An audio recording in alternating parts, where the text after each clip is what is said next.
주의 음성 들으며 기도하는 자리 인도하여 주시니 감사합니다. 내가 나온 것 같지만 하나님의 인도하심인 줄 믿습니다. 오늘도 내게 주실 주의 음성이 있어서 이끌어 주신 줄 믿습니다. 아멘으로 받게 하여 주시되 우리의 삶을 통해 아멘으로 화답하게 하여 주시옵소서. 감사드리오며 우리 주 예수 그리스도의 이름으로 기도하옵나이다. 아멘. 우리 하나님 말씀은 요한복음 12장 1절부터 3절까지만 보도록 하겠습니다. 요한복음 12장 1절부터 3절까지입니다. 우리 세 절이니까 같이 한번 읽어볼까요? 한 목소리로 요한복음 12장 1절부터 3절까지 함께 읽겠습니다. 시작. 6월절 엿새 전에 예수께서 베다니에 이르시니 이곳은 예수께서 죽은 자 가운데서 살리신 나사로가 있는 곳이라. 거기서 예수를 위하여 잔치하였으되 마르다는 일을 하고 나사로는 예수와 함께 앉은 자 중에 있더라. 마리아는 지극히 비싼 향유 곧 순전한 나드 한 근을 가져다가 예수의 발에 붓고 자기 머리털로 그의 발을 닦으니 향유 냄새가 집에 가득하더라. 아멘. 오늘 본문의 이야기를 보면 마치 예배하는 장소 같다는 거예요. 왜 그러냐면 1절에 보시면 6월절 엿새 전에 예수께서 이 베단이라는 곳에 이르렀는데 이곳의 특징이 뭐냐면 예수께서 죽은 자 가운데서 살리신 나사로가 있는 곳이다 이렇게 이야기하죠. 예수님께서 나사로를 죽은 자 가운데서 살리시는 이 사건을 통해 이 나사로 집안 이 삼남매가 은혜를 받은 거예요. 생명의 주인 되시는 예수님을 만난 거예요. 은혜 받은 성도들이 지금 누구를 모시고 예수님을 모시고 잔치하고 있는 거죠. 오늘날 예배의 모습 아니겠습니까? 우리도 은혜 받은 사람 맞죠? 예수님이 내 삶의 주인이십니다. 내 생명의 주인 되십니다. 고백하는 자들 맞잖아요. 우리가 모여가지고 예수님을 딱 모시고 막 신나고 즐겁게 잔치하는 거, 그게 뭡니까? 그게 곧 예배가 되어지는 거예요. 그래서 오늘 본문은 제가 보기에는 예배의 모습과 같다는 예배의 모습. 근데 이 잔치, 이 예배의 특징이 무엇이냐면 노는 인간이 없어요. 신기하죠? 노는 사람 없는 예배. 삼남매가 모두 이 예배에 각자 다른 모습으로 참여하고 있는데 어떤 모습으로 참여하냐면 2절에 보시면 거기서 예수를 위하여 잔치할새 마르다는 일을 하고 있어요. 은혜 받아 일하니까 불만이 없어요. 마을 잔치를 벌이는데도 힘들다 불평하지 않는 거죠.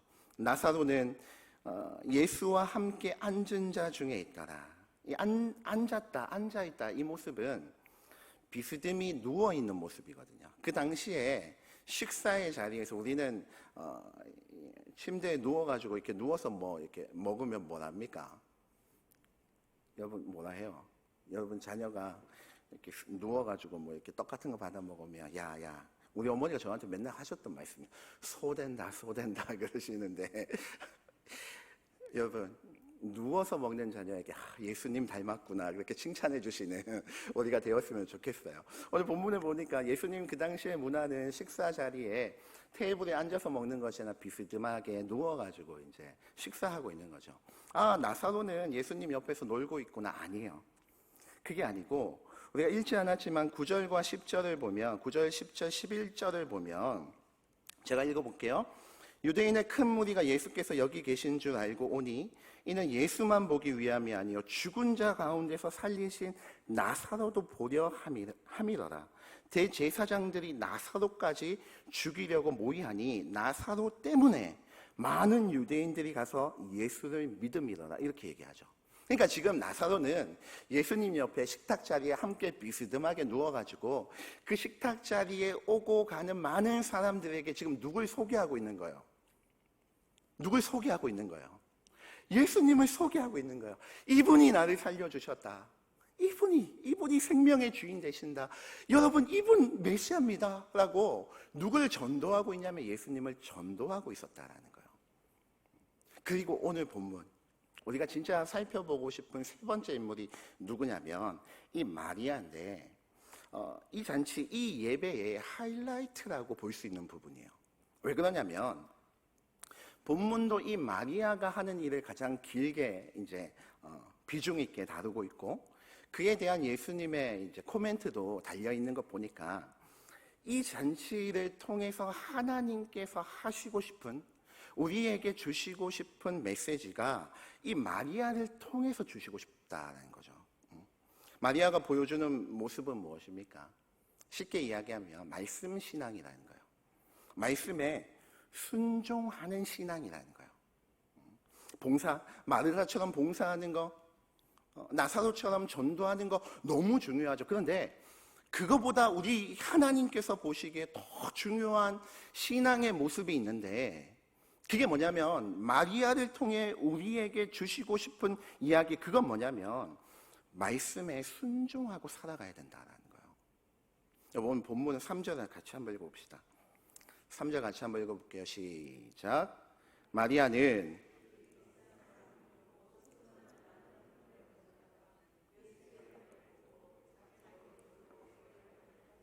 향유 냄새가 집에 가득하다. 마리아가 지금 뭐합니까? 지극히 비싼 향유, 순전한 나드 한 근을 가져와 예수님의 발에 붓고 있죠.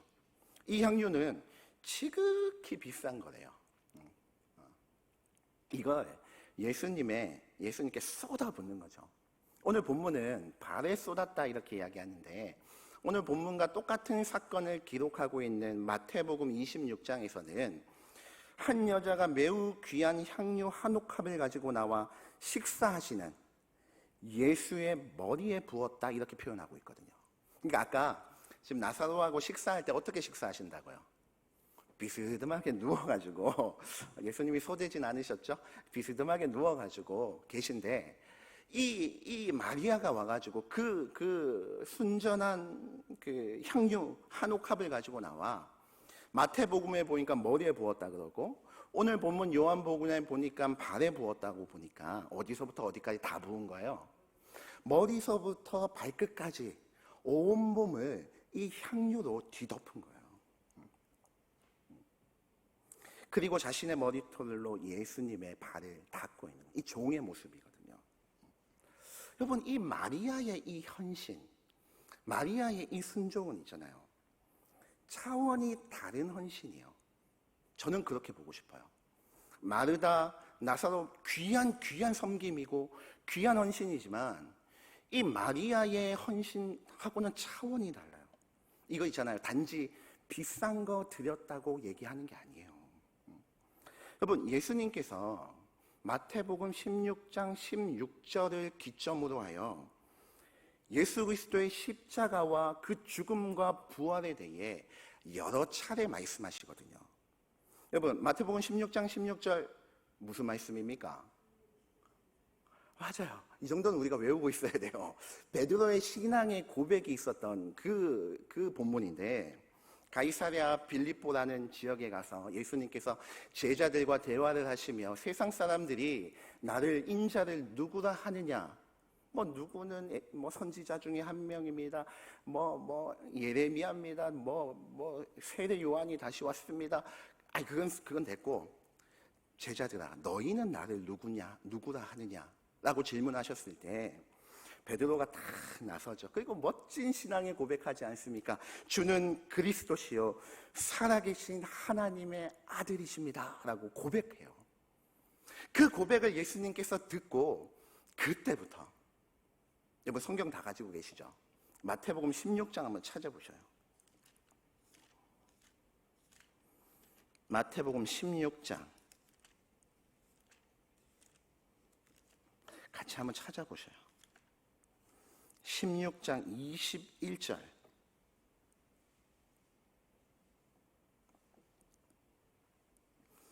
다 찾으셨습니까? 16장 21절. 같이 한번 읽어볼게요.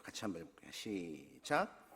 이때로부터 예수 그리스도께서 자기가 예루살렘에 올라가 장로들과 대제사장들과 서기관들에게 많은 고난을 받고 죽임을 당하고 제3일에 살아나야 할 것을 제자들에게 비로소 나타내셨다 이렇게 얘기하죠. 그러니까 예수님께서 제자들과 함께 공생애를 지내오시다가 16장 16절 마태복음 16장 16절에 이 베드로의 신앙의 고백을 들으시고 이제 때가 됐다 싶은 거예요. 이제 제자들에게 얘기할 때 해도 되는구나. 그리고 이때로부터 예수 그리스도의 십자가와 그 고난과 그 부활에 대해 말씀하시기 시작하신 거예요. 예수님의 십자가가 무슨 의미인지, 그 십자가로 말미암아 믿는 자들에게 주시는 은혜가 무엇인지 이거 다 얘기하신 거예요. 그런데 제자들이 하는 행동은 뭡니까? 그 뒤에 보시면요, 웃기지도 않아요. 누가 크냐고 논쟁해요. 누가 크냐? 야, 우리들 중에 누가 예수님 앞에서 누가 더 큰 자가 될 것이냐? 논쟁하고, 세베대의 아들 야고보와 요한, 그 어머니가 치맛자락을 펄럭펄럭대며 예수님만 찾아와가지고 주의 나라에 임하실 때에 우리 아들 두 아들 기억해 주이소. 하나는 주의 우편에, 하나는 주의 좌편에 좀 앉혀주십시오. 이 두 제자만 그런 게 아니에요. 그 이야기를 전해들은 10명의 제자들이 뿔이 나가지고 열이 받아가지고 막 화내고 이러니까 예수님께서 그 모습을 보다가 안 돼가지고 마가복음 10장 45절에 하신 말씀이 뭔지 아세요? 그 제자들의 모습을 보고 하신 말씀이 뭐냐면, 인자가 온 것은 섬김을 받으려 온 것이 아니라 도리어 섬기려 하고 자기 목숨을 많은 사람의 대성물로 주려고 왔다. 너희 왜 높아지려고 하냐? 내가 너희한테 전한 말씀 기억 안 나냐는 거예요. 내가 온 것이 섬김을 받으려고 왔냐? 도리어 섬기고 많은 사람들의 대성물로 십자가에 죽기 위해서 왔다라고 예수님께서 강력하게 말씀하시는 거예요. 그 말씀을 마태복음 16장에서부터 이때로부터 몇 번이나 말씀하셔요. 몇 번이나. 제가 지금 무슨 말씀을 드리고 싶으냐면, 예수님께서 십자가에 대해서 말씀하신 것만 성경에 4번 이상, 그러니까 공생의 기간 동안 4번 이상 말씀하셔요. 근데 기록되지 않은 부분까지 얼마나 많겠습니까? 가장 가까이서 생활하던 제자들도 그 말씀을 아무리 들어도 그 말씀이 들리지가 않는 거예요. 그 말씀 앞에 어떻게 살아가야 되는지 고민하지 않는 거예요. 그저 현실의 유익, 그거 추구하고 살아가는 거예요. 말씀 앞에서는 아멘 아멘 하지만 실제로 그 말씀을 믿지 않는 거예요. 믿지 않는 거예요. 그런데 오늘 본문에 마리아는 어떻습니까? 예수 그리스도의 십자가의 죽음과 그 부활을 믿는 사람은 마리아밖에 없어요. 그 말씀 앞에 믿는 자라고는 이 마리아밖에 없는 거예요. 마리아는 향유를 부어 예수님께서 말씀하신 십자가의 죽음, 그 장례를 믿고 미리 준비하고 있는 거죠. 예수님의 말씀을 듣고 그 말씀을 믿고 행동하는 자는 오직 마리아밖에 없는 거예요. 그래서 이 마리아의 헌신이 차원이 다른 헌신이라고 얘기하는 거예요. 말씀을 듣고 그 말씀에 순종하는 신앙. 여러분, 오늘날 우리가 흔히 요즘 시대를 말씀의 홍수 시대라고 얘기하지 않습니까? 얼마나 좋은 말씀들이 차고 넘치는지 몰라요. 우리 교회만 해도 좋은 목사님들, 담임 목사님부터 시작해서 우리 교회만큼 말씀 좋은 교회 있으면 나오고 하십시오. 할렐루야. 자, 아멘 좀 크게 한번 해봐요. 그래 좀 힘이 나가지고 할 거 아닙니까? 할렐루야. 진짜입니다. 얼마나 많은 말씀들을, 좋은 말씀들을 우리가 듣고 살아갑니까? 근데 문제는 뭐예요? 들을 때뿐이라는 거예요. 듣고 제자들처럼 누가 크냐 싸우고, 예수님 한 자리 하실 때 우편 좌편에 나 좀 앉아 주십시오, 그러고 있는 거예요. 그 말씀에 순종하지 않는 거예요. 말씀이 선포되어지는 자리를 사모하고 즐거워하는 건 매우 귀한 일이죠. 근데 거기에 머물면 안 된다는 거예요. 마태복음 21장에 예수님께서 비유하신 하나의 비유가 있거든요. 한 사람에게 2 아들이 있대요. 첫째 아들에게, 맏아들에게, 얘야 오늘 포도원에 가가지고 네가 좀 일해야겠다. 근데 첫째 맏아들이 대답하되, 아버지 가겠나이다 하고는 안 갔어요. 이게 첫째 아들이야. 둘째 아들한테 똑같이 이야기해. 얘야, 너 포도원 가서 일 좀 해야겠다. 그 둘째 아들이 실소이다 대답하고는 이후에 뉘우치고 갔어요. 자, 보세요.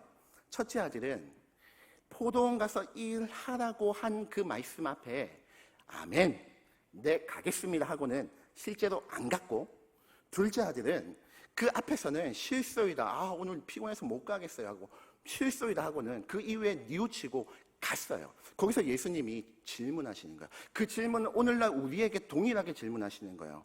그 둘 중에 누가 아버지의 뜻대로 하였느냐? 여러분 대답해 보세요. 큰아들이 아버지의 뜻대로 했어요? 둘째 아들이 뜻대로 했어요? 누가 했어요? 둘째. 누가 봐도 둘째예요. 여러분, 하나님의 말씀은 재밌는 이야기 듣는 시간 아니에요. 그 말씀대로 살아가라고 주시는 말씀이에요. 그 말씀대로 아멘 했으면 삶 가운데 살아가라고 주시는 말씀이에요. 마리아가 그 말씀 신앙을 가졌다고요. 예수 그리스도의 십자가의 복음 앞에, 십자가의 말씀 앞에 가까이 있던 제자들 그 말씀 다 무시하고 아무리 들으면 뭐합니까? 그 말씀 들으면 살아가지도 않는데, 그런데 단 한 명, 마리아만큼은 예수님의 말씀이니 그 말씀 앞에 아멘하고는 실제로 그렇게 살아가는 거예요.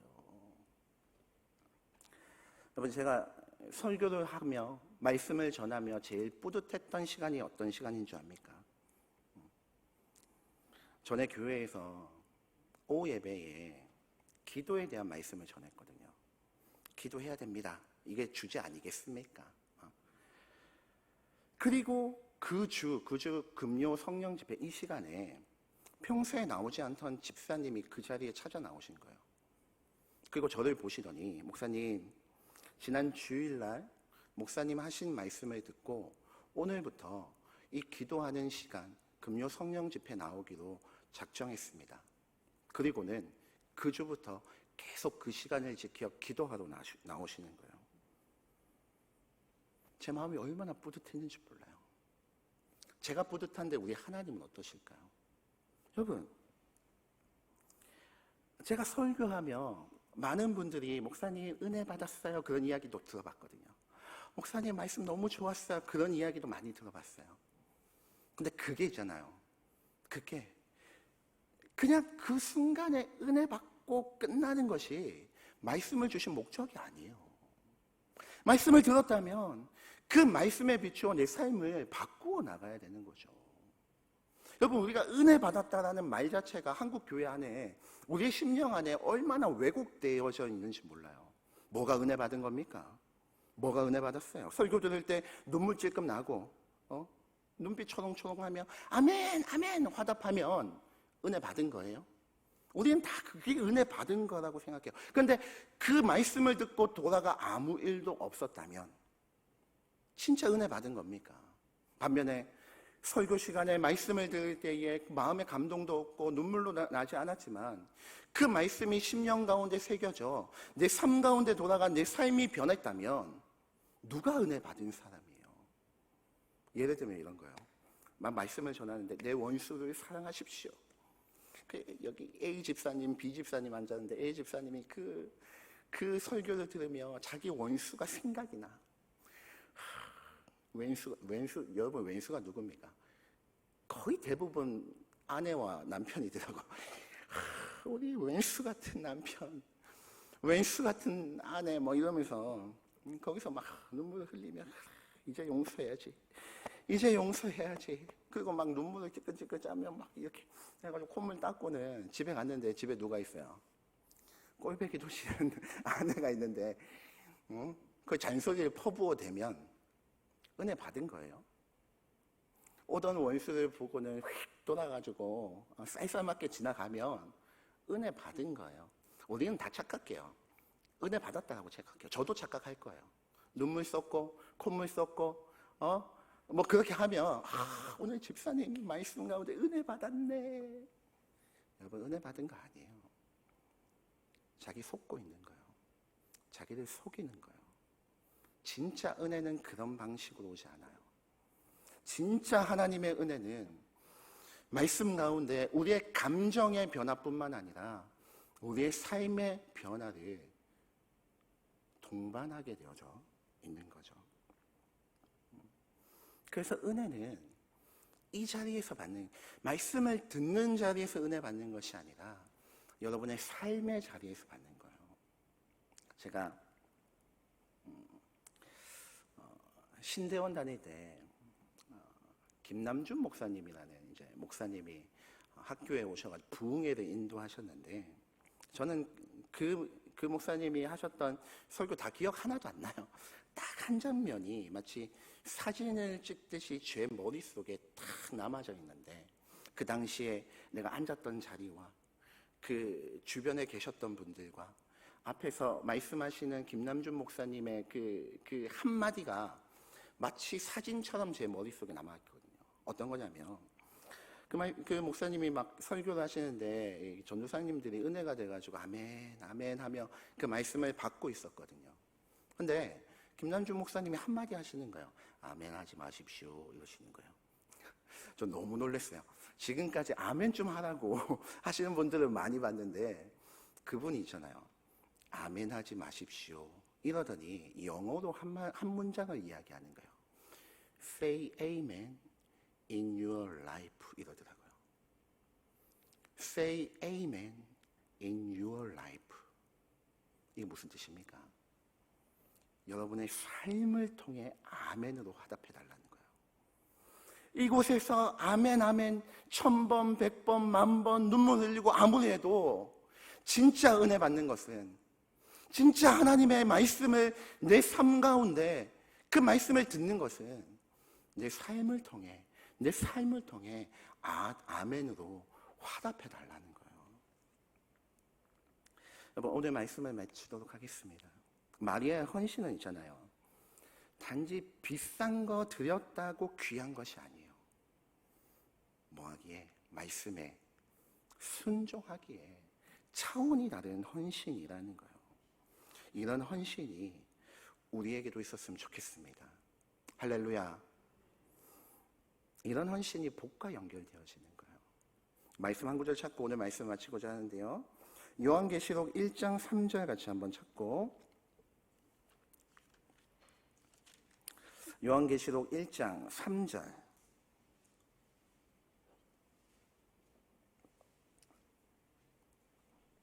요한계시록 1장 3절 같이 읽고 함께 읽겠습니다. 시작. 이 예언의 말씀을 읽는 자와 듣는 자와 그 가운데 기록한 것을 지키는 자는 복이 있나니 때가 가까움이라. 이 마지막 때가 가까운 이 때에 우리에게 요구하시는 건 뭡니까? 읽는 거 좋아요. 듣는 것도 좋아요. 읽고 듣고 끝나지 말고 지키라는 거예요. 지키면, 말씀대로 살면, 말씀에 순종해서 살아가면 주의 은혜와 복들이 우리에게 주어진다라는 거예요. 하나님께서는 이렇게 말씀에 순종하는 자를 오늘도 찾고 계신 줄 믿습니다. 찬양하도록 할게요. 우리 주님 말씀하시면 같이 찬양.